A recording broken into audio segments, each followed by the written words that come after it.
welcome back to my channel. If you're new here, I'm Suzanne. I'm the owner of Petit Whisk, and today I'm going to be showing you how to make world peace cookies.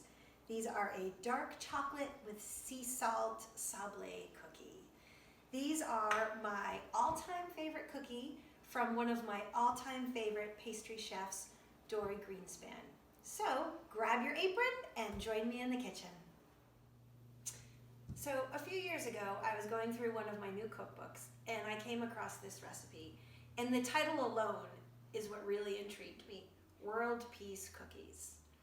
The story behind these cookies is that the chef that created the recipe, he said that if everybody had one of these a day, surely there would be world peace. These cookies are kind of a mix between a shortbread cookie and also a French sablé cookie. So they're going to be kind of very sandy in texture, and they're also quite buttery. And the way that we get that proper texture with this particular cookie is going to be how we mix these cookies. Now, to get started, I have all of my ingredients measured out here. In the culinary world, this is called your mise en place. And what that means is your ingredients are out, measured. If anything is chopped, it is chopped. This way, when we're ready to start our recipe, we can just flow right through it. We're not forgetting any ingredients. We're not having to stop something in order to chop and whatnot. And it really prevents us from making a lot of mistakes. So the ingredients that we're going to be using in this recipe, I have them measured out for us. And we have all-purpose flour, cocoa powder. I like to use a Dutch processed cocoa powder specifically in this recipe because I feel like it gives me a much more robust cocoa flavor, and it's also a little bit darker in color. Chopped chocolate, and this is a dark chocolate. 2 different types of sugar. We have brown sugar and granulated sugar. I have baking soda, a sea salt, unsalted butter, and vanilla. Now to get started, the first thing that we want to do is we're going to sift some of our dry ingredients together. So we're going to add our all-purpose flour into our sifter. Our cocoa powder goes in, and our baking soda. And now the reason we're sifting these is really to combine all 3 ingredients together, but also you'll notice sometimes with cocoa powder, you get those happy little cocoa balls. And all we want to do is just push them through to break them up. Okay, so we have our dry ingredients sifted. So now what we want to do is we're going to work with our mixer, and we're going to start to cream our butter and make sure that's all nice and soft. And then we're going to add our sea salt and both of our sugars. Now it's really important that your butter is room temperature. And as you can see here, if I take my butter and I just gently push into it, I've left a finger indent. And that's exactly what we want. We do not want this to be melted butter, so do not put it in the microwave. Just take your butter out, at least a half hour before you're going to start to make the cookies so it has a chance to come to room temperature. So our butter is added, and now to make these cookies, you might notice with your stand mixer you might have 3 different attachments, and we want to use the paddle attachment. Just a little tip, if you ever are reading a recipe and your recipe says that it wants you to whip something, then that means you want to use your whisk attachment. If the recipe tells you to cream or to beat something, you want to use this guy. This is your paddle attachment. If you're making bread, you're going to use the little hook, which is the dough hook attachment. So for this recipe, we're going to cream. Okay, so our butter is nicely softened and creamed. Now we're going to add our sugar, our salt, and also our vanilla. So sugar goes in.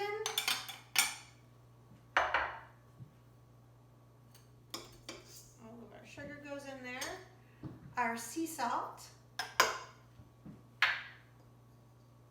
and our vanilla.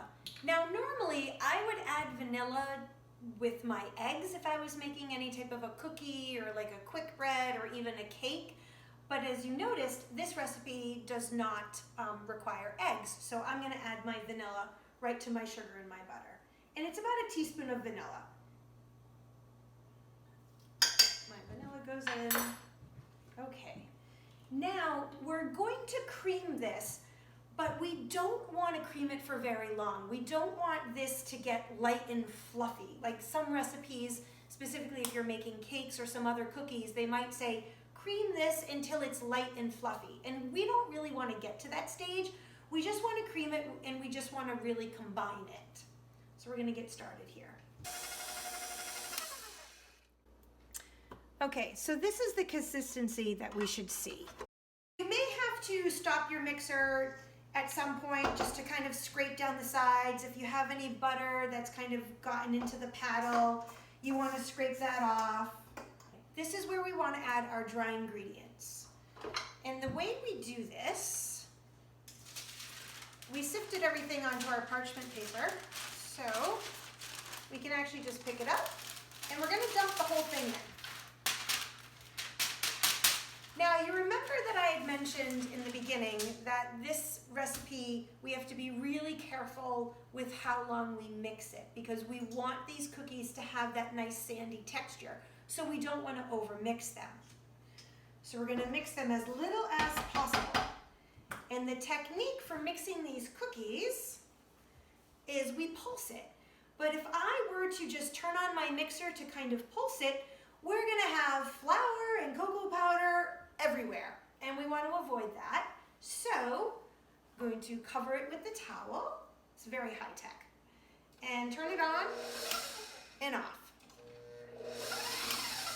And you might be able to see we've got some flour kind of going everywhere, and that's fine. If you lose a little bit of flour, it's not enough flour that's going to damage anything.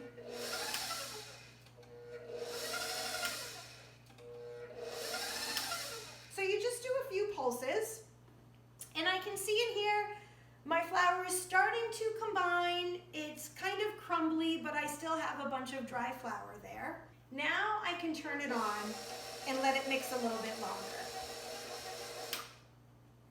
Now once my flour is almost completely mixed in, probably 75% mixed in, I can still see just a little bit of dry flour around the edges.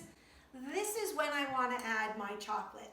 I like to add my chopped chocolate at this point because the chocolate is really going to help combine everything else.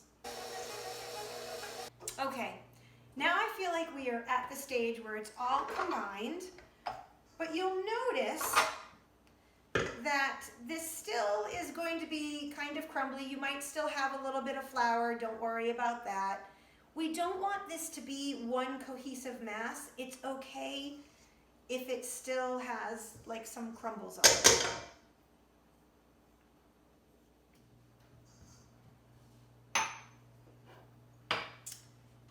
So what we're gonna do is we're gonna take this and dump it out onto our countertop, our cutting board.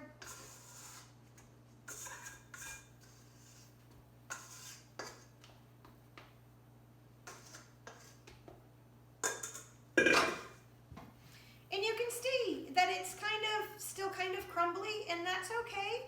What we want to do is we kind of want to work it into one mass, but you don't want to overwork it.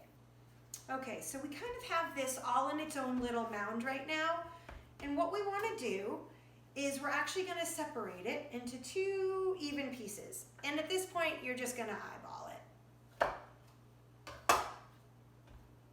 Okay, now each of these pieces we actually want to roll into a log, and we want our log to be about 1.5 inches in diameter.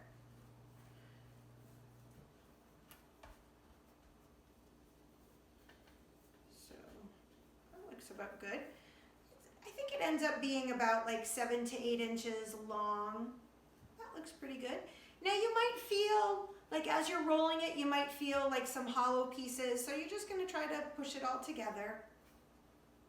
Now these cookies have to rest in the refrigerator for about 3 to 4 hours because we're going to slice them and bake them, and we want the dough to firm up before we slice and bake them.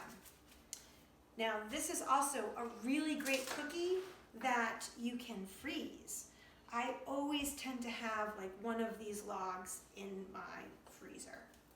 It's such a nice cookie that you can pull out and you can cut it while it's still frozen, and you can bake it from frozen, which is really nice. Okay, we have waited 4 hours. Our cookies are nice and cold, our cookie log, nice and cold. So we're gonna unwrap it. And now these are a slice and bake cookie. So we're gonna slice them up, but we want them to be thick slices. So these should be anywhere in between 1/3 of an inch to 1/2 inch thick. You'll probably get about 15 cookies from each log. Feel free to use a ruler, or you can certainly eyeball it, but you definitely don't want these cookies to be too thin. When you slice these cookies, sometimes, if you can see here, they might kind of crumble a little bit, and that's okay. Just kind of push those pieces together. Now these don't spread so much, but you still want to give them some space. Because these are that delicious dark chocolate sea salt cookie, I actually like to sprinkle a little bit of sea salt on the top. Now it's really important that you do not use table salt. Table salt is really fine, and it's really kind of strong and bitter, and it will just dissolve into the cookie. The nice thing about using a sea salt is it doesn't really dissolve into the cookie, so you actually see those nice salt flakes on the top. If you don't have a sea salt, you can absolutely use kosher salt. That's totally fine as well. Okay, these are actually going to bake in a 325-degree oven for in between like 11 and 12 minutes on the middle rack. I bake mine for 11 minutes. They're kind of a tricky cookie to know when they're done. They won't really look done. They'll still kind of look soft, but trust me, don't overbake them. So 12 minutes, absolutely pull them out. Okay, so our cookies are out of the oven. They baked for about 11 minutes, and you can see that they spread just a little bit, and you can actually still see those salt flecks on the top. That's fantastic. My entire kitchen smells amazing right now. Now, I think these cookies are fantastic as the recipe is written. Although, if you wanted to change things up, you absolutely could. In the past, I have actually added like some orange zest to do that chocolate and orange flavor. You could probably even add some espresso powder if you wanted to. So you can definitely get creative, but really just try these cookies as is, because they really are amazing. Now, you do want to let these cookies kind of cool for like about 10 minutes because they are really, really delicate. And it probably is going to be very hard to let them cool, at least in my house it is, because we just want to eat them right away. So anyways, I hope you enjoyed this video, and if you did, please give it a like. And also, if you'd like to see more videos like this, then please subscribe. And then together we can make the world a better place. All right, see ya!